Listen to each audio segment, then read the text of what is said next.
Chapter 5 is over tools and equipment in the commercial kitchen.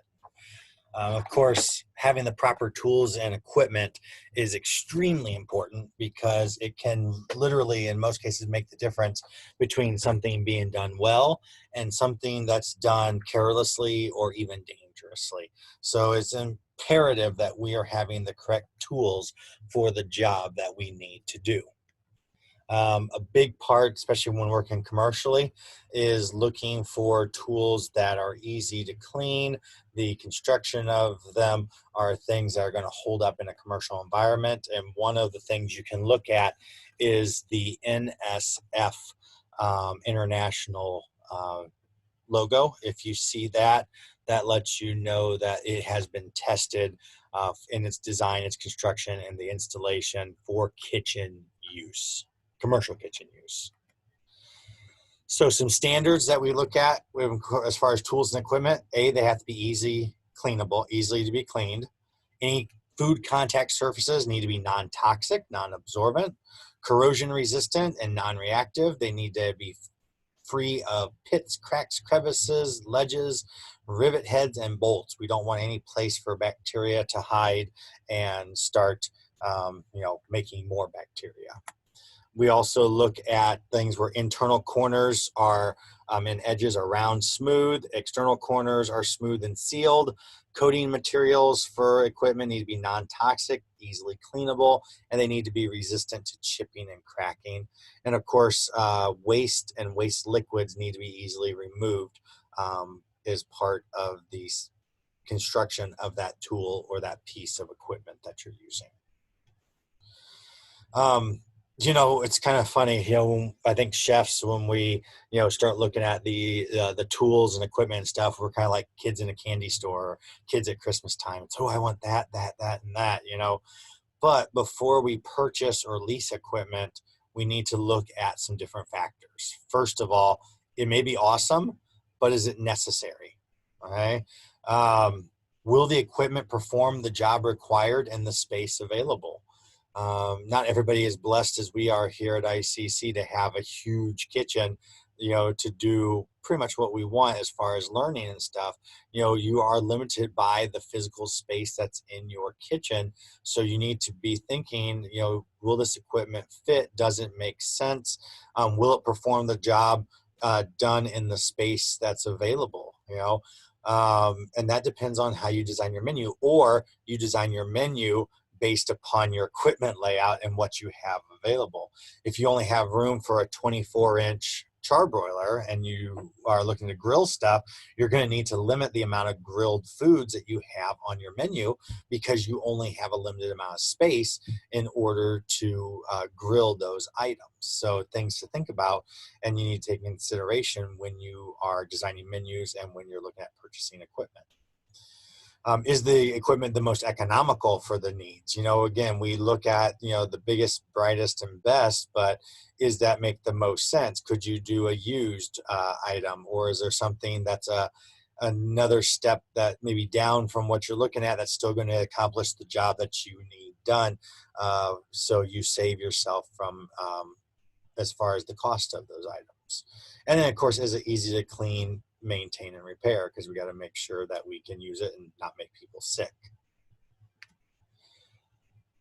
Your knives, one of the most important tools in the toolkit. And a good knife begins as a single piece of metal. It's then stamped and cut, like a big cookie cutter, into the shape, or forged and tempered, kind of like old school blacksmithing, if you want to think of it that way. Of course, if you're getting a forged and tempered blade as opposed to a stamped tempered blade, you're going to be paying a higher price because of forging that goes on with those. Knives have certain construction to them. They all have about the same parts. You can see at the one end, we have the tip of the blade. Running down the back of it is the spine. The cutting edge, of course, is the lower part. At the back of the blade, before it gets into the handle area, is the heel of the blade. Where the handle and the blade meet is the bolster. And then depending on how the blade is made, there might be rivets to connect the handle to the blade. or it might be coat, does a solid coat. And then the tang refers to how much of the actual blade is attached to the handle itself. So like you see in this one, the tang runs all the way down because you can see the color contrast. So that metal blade, the handle is a full, what they call a full tang. Now you'll see, well, you won't see it, but they'll have full tangs, 3/4 tangs, half tangs. You get into quarter tangs, you're getting into real cheap stuff. You ever had a cheap knife and the blade separates from the handle? That was probably a quarter tang. You'll see there, it's just like this little bitty piece of metal that was actually in the handle keeping it together. You're looking for at least a half to 3/4 tang at the minimum. All of your blades are stamped because we didn't want to, even make it more costly than it already is. But they are 3/4 tang, and they're a great blade. These are similar to the blades that I used when I was in culinary school. And if you take care of them, you'll be able to give them to your kids, grandkids, et cetera, et cetera. And again, I'm going to teach in the lab how to take care of them, keep them sharp and stuff. But that is the basis behind the knife construction and the different parts to the blade.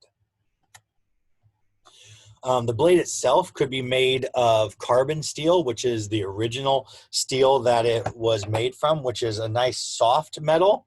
But the problem is the metal bends easier, and it definitely has some disadvantages when you're doing some heavy use. Now, stainless steel came about. Problem with stainless steel is it's a hard metal, which is great because it's solid, but it's hard for keeping an edge for a knife. And so most blades nowadays are made with high carbon stainless steel. So it's a combination of the two. So it gives you the strength of that stainless steel, but gives you enough flexibility to help keep them sharp easier without having to send them off to a professional every time you want to just do a basic sharpening. They also have ceramic type blades. Personally, I don't recommend those for the professional chef because I mean they're sharp as all get out, but they're also more delicate, and with the amount of abuse that we put our blades and stuff through, I don't think it would necessarily be in your best interest to want to use the ceramic blade where you could be damaging an expensive blade like that. Shape-wise, a lot of different basic shapes, from the French or chef's knife, boning knives, paring knives, cleavers, slicers, butcher knives, scimitars, oyster and clam knives, and then of course the Japanese variants of a lot of those knives too. The most common is the chef's knife or the French knife. That's the workhorse of the kitchen, and you're going to do a lot of different tasks with those. The ones you have are an 8-inch blade, which is kind of the standard, but you can get different sizes. You can get a 6-inch or a 10-inch or 12. There's different sizes. It's whatever works best. We felt that the 8-inch blade is really a good standard blade for all size hands, where if you get too big, it becomes a little too unwieldy. It feels like more of a sword instead of a knife. And if you get too small, sometimes it's tough to do some of the other tasks. But there are other sizes out there if you wanted to, down the road, add other size chef knives to your repertoire. Boning knife is meant for separating meat from bone. I don't think they have, there's also a fillet knife. The difference between the two, the boning knife is going to be very stout and sturdy and not non-flexible, where the fillet knife is going to have a flexible blade. You should have both a boning knife and a fillet knife in your knife kits. The easiest way to determine the two is look at the flexibility of the blade, which I can show you when we're in the kitchen. Paring knife is a good all-purpose utility knife for working with small, delicate items, usually about 3.5-inch blade. Most common are the straight ones. They do have curved for specialty applications and such. And again, things that you want to add down the road to your knife repertoire, again, you're more than welcome to. But that paring knife is a great all-around tool for working with smaller, more delicate items. Cleaver. The cleaver is not just for horror movies. The cleaver's main objective actually is to cut through bone. It's actually meant for cutting through bone, not necessarily through meat. because of its heaviness, it is good to cut through. We don't include them in our kits anymore because with the advent of the bandsaw and the bone saws and stuff, those do a more accurate job than what a cleaver would do. So you don't have much use for them. I don't feel you don't have much use for them, at least. And that's why we decided we weren't adding a cleaver to your knife kit and add another expense to something that you won't use a whole heck of a lot. What they call the flexible slicer, I would call a meat slicer or ham slicer. A lot thinner blade than like your chef's knife. They're great for cutting roasts and finishing cuts, maybe cutting prime rib, slicing a turkey, slicing a leg of lamb, things like that. They're really, really, really great for. You should have one of those in your knife kit as well that you'll use starting next 8 weeks in meats, poultry, and fish, really. The serrated slicer, also known as a bread slicer, although you can slice more than just bread with it. It looks like a saw because that's what's intended to do. The way that it's made is meant for sawing, not pressing. So those are great for really delicate items like bread. If you would try to use a slicer and use the force of the blade to slice through it, you're going to squish the bread. Well, with the serrated slicer, you set the serrated slicer on top, start the sawing motion, very minimal pressure downwards, so it cuts through the bread without squishing the bread because of that delicate nature. So that's the main thing with the serrated slicer. That you'll use more often in the bake shop as opposed to the savory kitchen. Although it doesn't mean you won't use it, but most of the time that's where you probably see it, is in the bake shop. Butcher knife, they say butcher knife or scimitar. There's actually two different versions. The butcher knife is what you see there. That is for separating large pieces of meat. Scimitar is actually meant for cutting steaks, roasts, and chops. I do own both of them. As far as for meats, poultry, and fish, I use them for, but my specialty area is meat butchery, so it makes sense to have those specialty knives. But they are pretty much one-trick ponies, and it didn't make sense to add another $100 or so to your knife kits for things that, if you're doing not on an unoccasional basis, that you can use your boning knives and your chef's knives for. And I'm going to teach you that when you get into the meats, poultry, and fish. But if you decide that butchery is one of the areas you really like, those two, the butcher knife and the scimitar, are, to me, some great specialty knives that you could purchase on your own if butchering is something that you really enjoy. Oyster knife and the clam knife. So the oyster knife is at the top, the clam knife is at the bottom. They are meant for opening the two things that you hear what they are. Unfortunately, they are one-trick ponies, but these are the best ways to open them. And you have them both. You should have them both. We won't use them in this class, but you will use them in meats, poultry, and fish, because I will show you how to open up oysters and how to open up clams with them. Now getting into devices, sharpening devices. Of course, the two are the whetstone and the steel. Obviously, yours doesn't look like the whetstone up there because that'd be much more expensive. You should have a steel. I'm going to teach you how to use both of those items so you can make sure you keep your blades nice and sharp. Other hand tools you can see from the chef's fork in the upper left, the spatula across from it, or straight spatula across from it, the grill spatula underneath. Sometimes you'll hear that referred to as a pancake turner, the larger ones, and sometimes a hamburger turner for the smaller, stouter ones. You've got your whisks, the balloon and the rigid whisk. Balloon whisks are also known as piano whips or whisks. Those are the very lighter tines, where the heavier tines are the rigid, or what they call the French whips or whisks, for you to mix heavier batters. The meat mallet at the bottom left, going up for a zester to remove citrus zest and stuff. And then, of course, a peeler are all some different hand tools that you might see within the kitchen. Other tools include measuring and portioning devices, scales and volume measurements. Of course, scales will determine weight.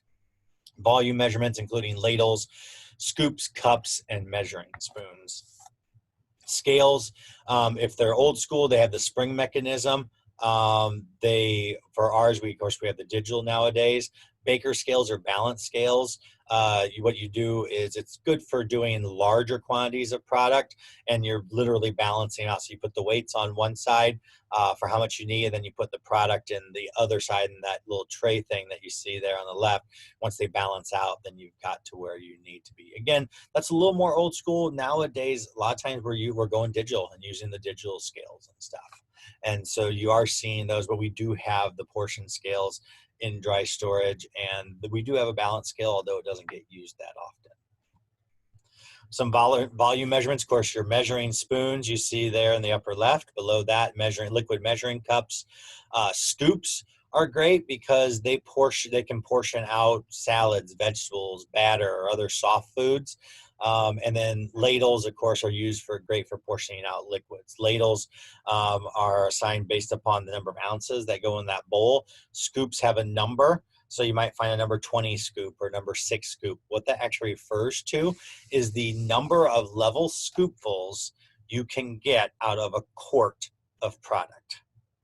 So let's say you got potato salad and you use a scoop. If you use a number 20 scoop, if you got a quart of potato salad, you should be able to get 20 scoops of potato salad from that number 20 scoop. Kind of cool if you didn't know that, right? A little more tidbit of information for you. Obviously, the higher the number, the smaller the diameter, which is the smaller the size, you're going to be able to get more out of that same quart. Thermometers, you have the stem type, including the instant read, and of course going in. We don't use these manual stem types, we use the digital stem types instead, but again, very important to making sure we are checking the internal temperatures of our products. To calibrate, you fill the glass with ice, add water to it, and then adjust to 32. And then you can repeat in boiling water. Although that's a little tougher. The ice water one's one of the best. For yours, you can double check, but I don't believe it's able to be calibrated. So if you find that's not reading 32, you need to mentally make the adjustment for whatever that temperature that would be off. But they're pretty darn good that you should be good. Never hurts to check them every once in a while though. So looking at cooking, we look at different types of metal and how it conducts heat. Copper, aluminum, stainless steel, cast iron, and carbon steel are kind of the main ones when it comes to cooking. Copper and aluminum are great conductors of heat, but they're both soft metals, so they warp really, really easily. Plus, copper is really expensive, so it's a really expensive pan. It's more like those show pans that you would just use for display pieces. And aluminum, you see used, but again, it is malleable compared to other. And the other thing too is if you have anything that's very mine just went blank. Gotta love it. Oh, anything that has a highly acidic, it can give a metallic taste to the finished product because it's pulling some of the aluminum almost out of there. Stainless steel is great. It's heavy duty, but it's a poor conductor of heat. You get hot spots in stainless steel pans. So what a lot of pans have now with our stainless steel, they'll have a stainless steel pan, and then they'll have a very thin disc, maybe 1/8 of an inch thick, of copper or aluminum that's attached to the bottom of the pan and then covered with more stainless steel. So that disc helps to disperse the heat more evenly so you don't have hot spots. Obviously with stainless steel, it's going to be more expensive. It's a heavier metal, but they do have a longer shelf life in most cases. Cast iron is very old school, but definitely making a comeback. In commercial kitchens, it's a little tougher because with the weight and everything and the seasoning that needs to be done, you don't see a lot of commercial kitchens using a lot of it, except for specialty things such as blackening, doing Cajun style, things along those lines. Carbon steel, again, as another option, although, again, just like the copper and the aluminum, it is on the softer side, so you do have easier chances of warping, especially in the high abuse environment of a commercial kitchen. Other cookware, glass, don't use it in a commercial kitchen. If you drop a glass bakeware, guess what? It shatters, and now you have to worry about glass getting into your food and there being a physical contamination.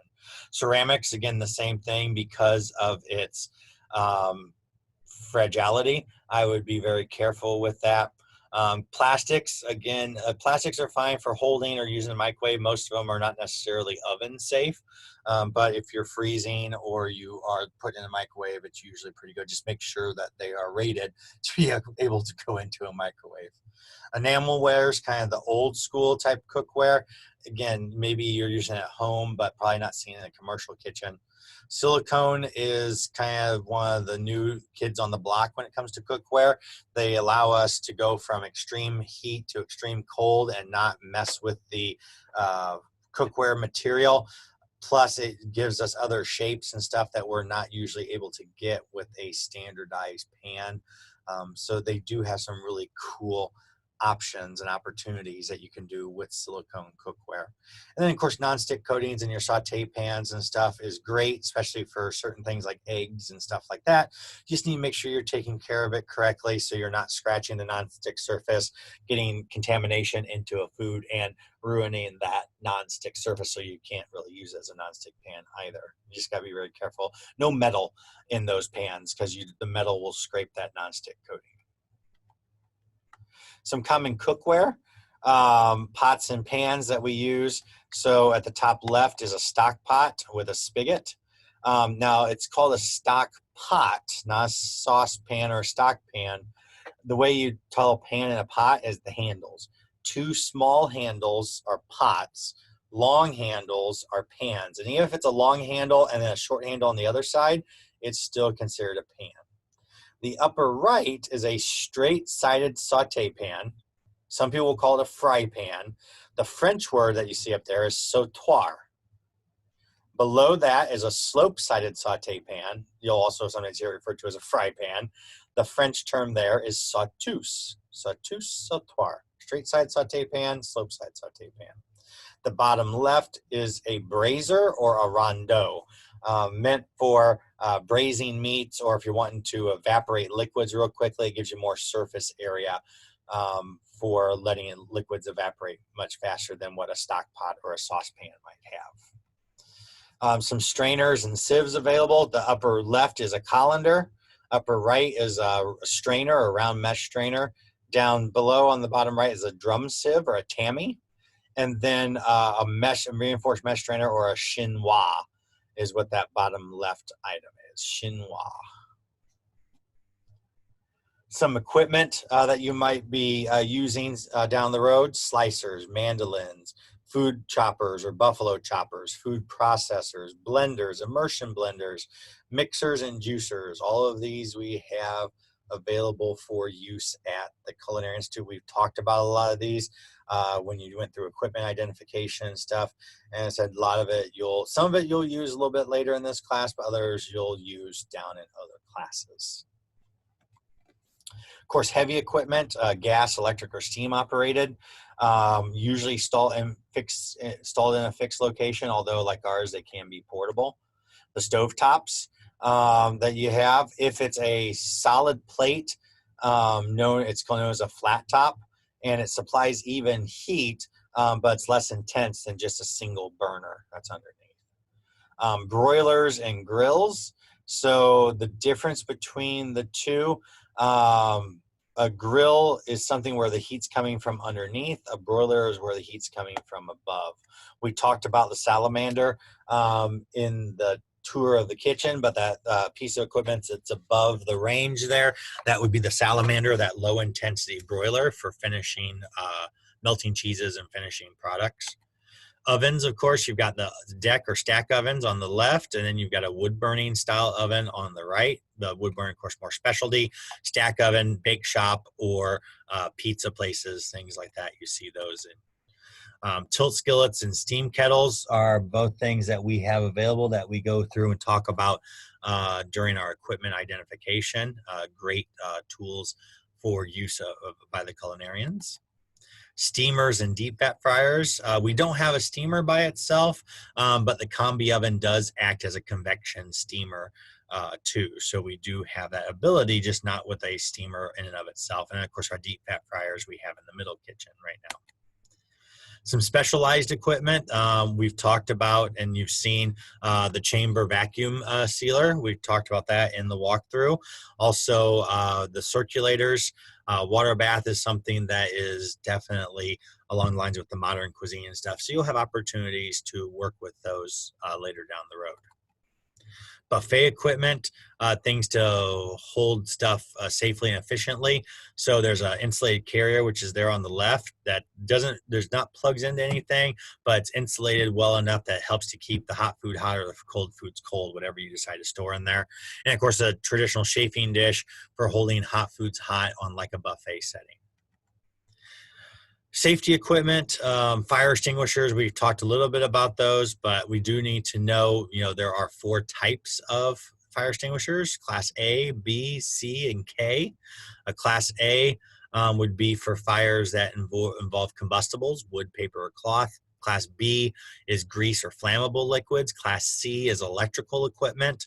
A lot of times you'll see them as ABC fire extinguishers, which means they're general purpose for any type.